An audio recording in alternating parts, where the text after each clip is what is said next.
how is it that the most devout Jewish or Muslim person living their life for God will not go to heaven because they do not believe in Jesus?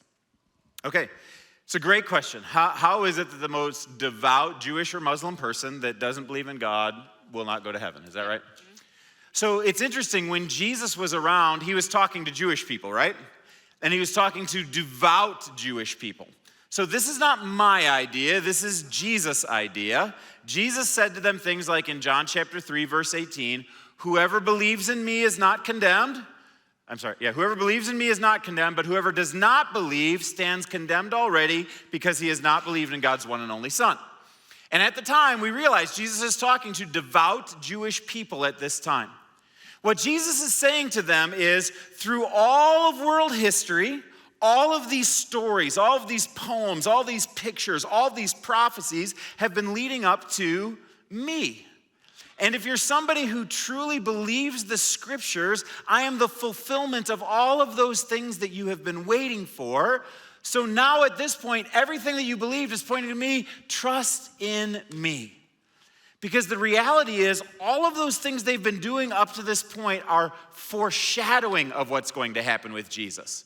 So for example, if they sacrificed a lamb for the forgiveness of sins, it is symbolically effective, but is not ontologically effective. It's not really effective. It doesn't create a real difference of the change of sins in their life. But if they place their faith in that, then up until Jesus came, Jesus' blood would be applied retroactively. If they place their faith in that after Jesus is here, then they're placing their faith in something that's false when what is true is right in front of them. Jesus says to Muslims and Jews and to everybody who's here in this world, I am here to set you free.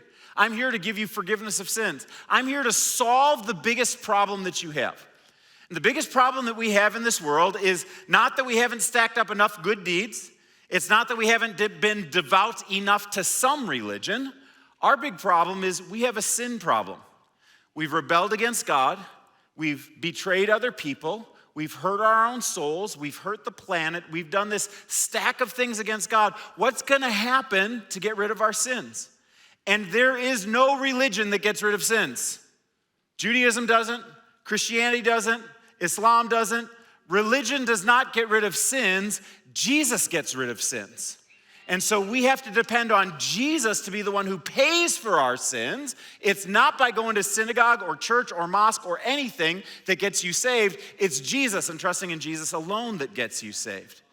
Now, in particular,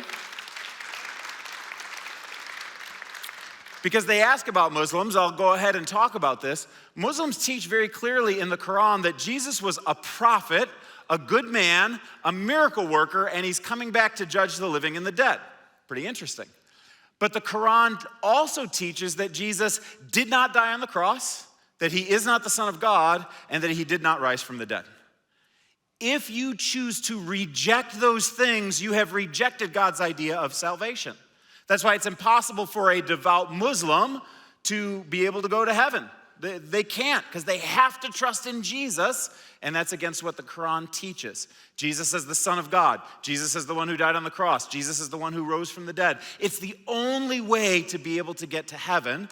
So we have to point not to religion, not of any stripe, but to Jesus himself, trusting in him for our life, for our future resurrection that's going to take place as well.